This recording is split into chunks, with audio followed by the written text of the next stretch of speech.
Chers amis, Shabbat Shalom, Pessah Kasher Sameach.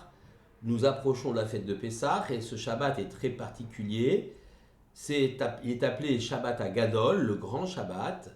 Et c'est également le Shabbat où nous allons lire la Sidra de Tzav. Tzav veut dire ordonne. Il est écrit ainsi, Vayadaber Hashem le Moshe les morts. Hashem a parlé à Moshe en lui disant, Tzav et Aaron, ordonne à Aaron, Vet Banav et à ses fils les morts en disant, Zot Torah Taola, voici la loi du sacrifice dit Ola ou Holocauste, sacrifice entièrement brûlé sur l'autel. Hi Ola la Mogda, donc ce sacrifice d'Holocauste était sur le foyer, à la Mizbeach Kol Halayla, sur l'autel toute la nuit, Ada Boker, jusqu'au matin, Ve'esh ha Mizbeach Tukadbo, et le feu du Mizbeach brûlait donc de façon constante.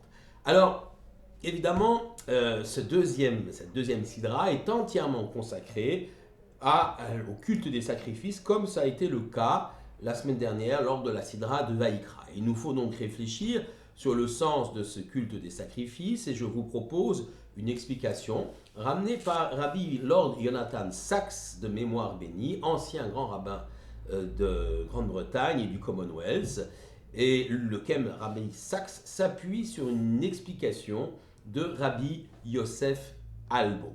Alors, qui est Rabbi Yosef Albo?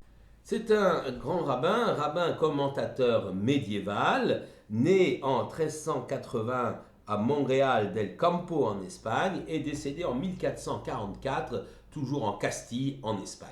Et il est surtout l'auteur, et c'est ça qui est extraordinaire, d'un livre essentiel dans notre réflexion qui s'appelle Sefer HaIkarim, le livre des principes. Et nous allons donc effectivement, avec le Rabbi Sachs, essayer de comprendre la position de Rabbi Yosef Albo, notamment dans son Sefer HaIkarim. Position qu'il exprime sur donc les sacrifices. Alors effectivement, ces sacrifices, ces korbanot, quel sens peut-on leur donner? Pourquoi ont-ils mis en place? Et comment d'ailleurs pouvons-nous vivre aujourd'hui sans ces sacrifices? Alors, pour cela, Rabbi Yosef Albo pose une autre question. Il se demande pourquoi l'Éternel a-t-il permis de consommer de la viande après le déluge? En effet, dans le projet divin de départ, Adam et Chava et tous leurs descendants, ils avaient l'interdiction absolue de consommer de la viande. Ils ne pouvaient manger que des végétaux, la société humaine était végétarienne. Et puis, après le déluge, il y a une sorte de basculement. Noach va offrir des animaux en sacrifice et il va être autorisé à Noach et à ses fils, à sa famille, de consommer de la viande, donc de tuer des animaux pour consommer de la viande.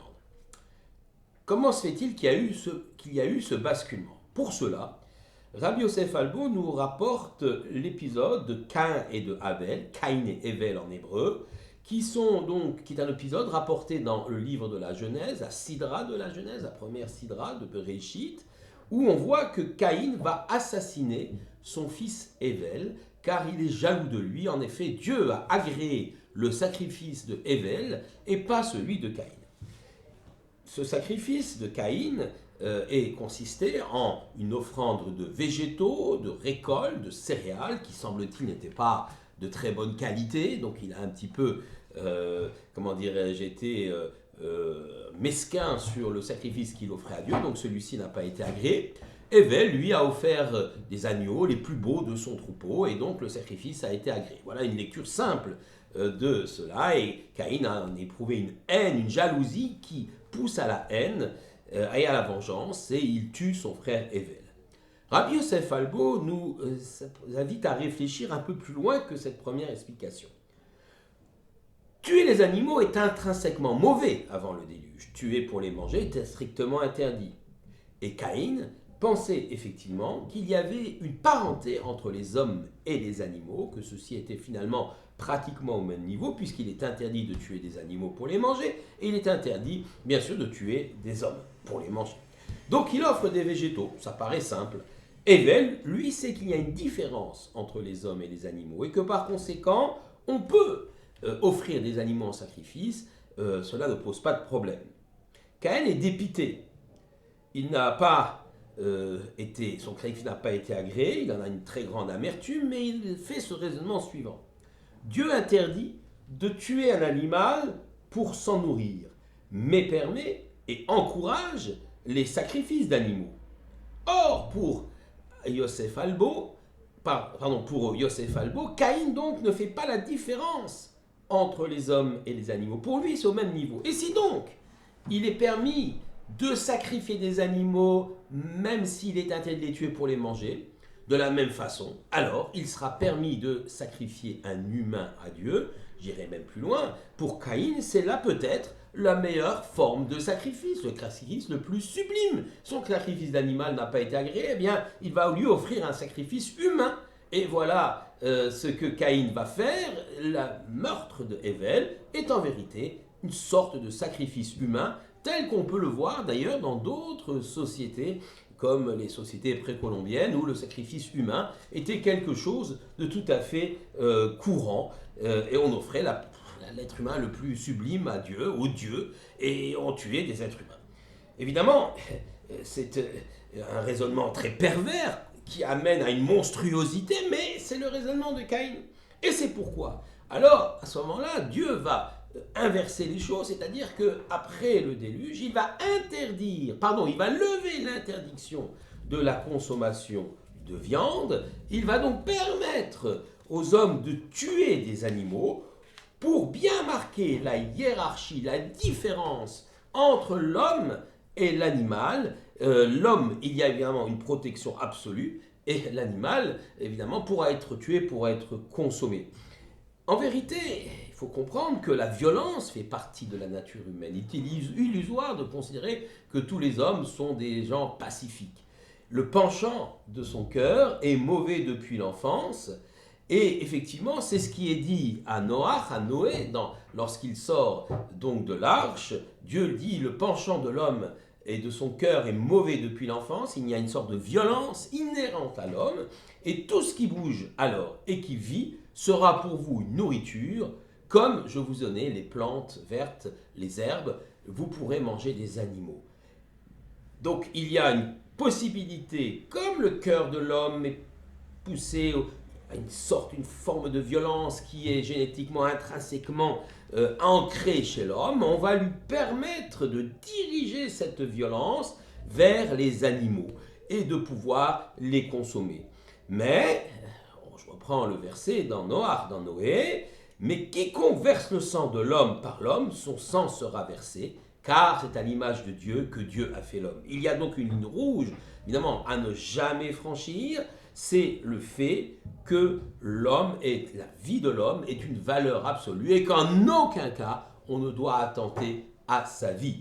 Et effectivement, cette ligne rouge est très très forte, elle marque la séparation, le fossé entre l'homme et l'animal.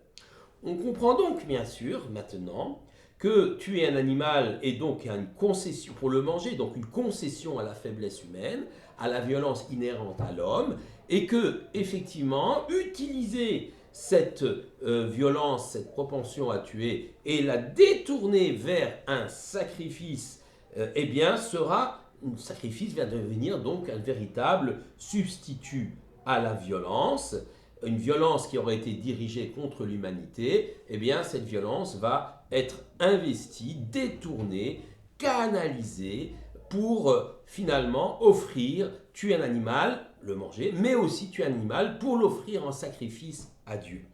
Il semble bien qu'effectivement cette violence soit inhérente à l'homme, et on le voit dans les Pirkei Avot, les maximes de nos pères, au chapitre 2, verset 7, au nom Hillel, qui voit flotter un crâne sur un fleuve, et il dit au crâne, il s'adresse au crâne, parce que tu as noyé d'autres gens, alors eux t'ont noyé.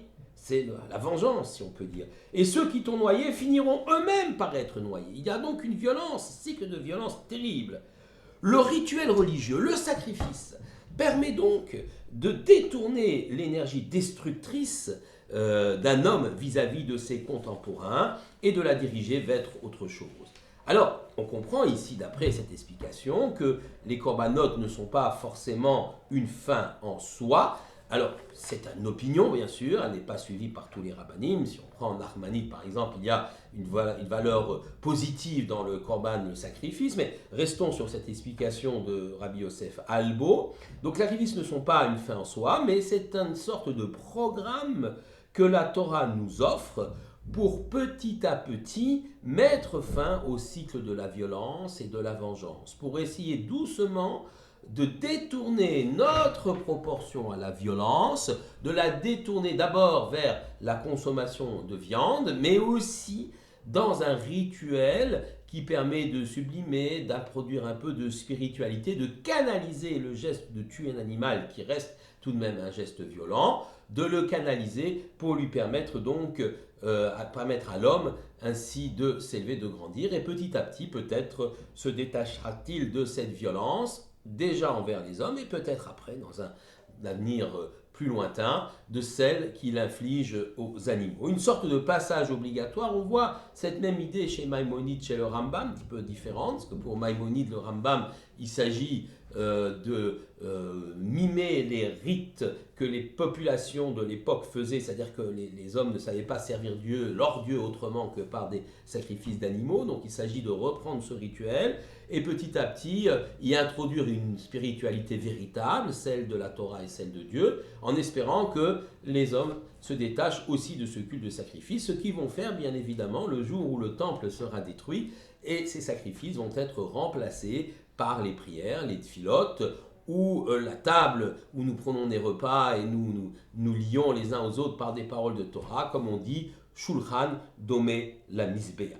Alors, comme on l'a compris, finalement, ces korbanot, ces sacrifices font partie d'un programme nous permettant de mettre fin au cycle de la violence et de la vengeance. Alors, pour nous résumer, le rabbi Sachs rapporte finalement 3 points essentiels qui permettent de comprendre ce culte des sacrifices. Premièrement, premier point, la violence est inhérent à la nature humaine. Ça fait partie de la nature humaine. Alors, il y a des gens qui sont bien sûr plus pacifiques que d'autres plus violents que d'autres plus modérés, d'autres plus fanatiques, mais ça reste quelque chose d'inhérent à la nature humaine. Et nous savons, les gens civilisés, l'éducation, les mitzvot aussi, la Torah nous permet de concentrer, de canaliser, cette violence. Et puis, la violence doit être réorientée. Elle doit être réorientée, cette fois-ci vers l'abattage d'animaux qui nous permet de consommer de la viande, mais aussi vers le culte des sacrifices qui permettent de donner finalement un sens à tout cela et d'aller donc vers l'avant. Et puis finalement, lorsque ces sacrifices d'animaux disparaissent, le temple de Jérusalem disparaît, quoi faire? Donc, nous avons expliqué, fait d'étudier les sacrifices, l'étude de la Torah, les tfilotes, tout ça permet de remplacer ce culte des sacrifices, mais aussi, et idée très intéressante, dit Rabbi Nathan Sachs, c'est la justice. En effet, la justice, et il se base là-dessus sur un verset de Amos. Amos nous dit, le prophète, nous sommes au chapitre 5, versets 23 et 24, « Même si vous m'apportez des holocaustes, c'est-à-dire des sacrifices entièrement consumés, et des offrandes de céréales, je ne les accepterai pas, mais que la justice s'écoule comme un fleuve, et la justice, donc, comme s'écoule comme un fleuve intarissable. » En effet, la dimension de justice, c'est-à-dire, finalement, ce qui permet de limiter la violence au sein d'une société, ce qui permet de mettre fin au cycle des vengeances, ce qui permet effectivement de redonner à l'homme sa dignité, c'est la justice. Et le peuple juif, Tzedek, Tzedek, Tirdof, la justice tu poursuivras, évidemment, est extrêmement attaché à cela. Et alors peut-être qu'effectivement, l'établissement d'une justice véritable et authentique est l'étape suivante, celle qui suit celle des corbanotes, celle des sacrifices, et qui permet finalement non pas d'extirper totalement la violence d'une société humaine, ça c'est une chose difficile, mais au moins finalement de la cadrer et de faire en sorte que les hommes puissent vivre les uns avec les autres en toute fraternité. Shabbat Shalom à tous.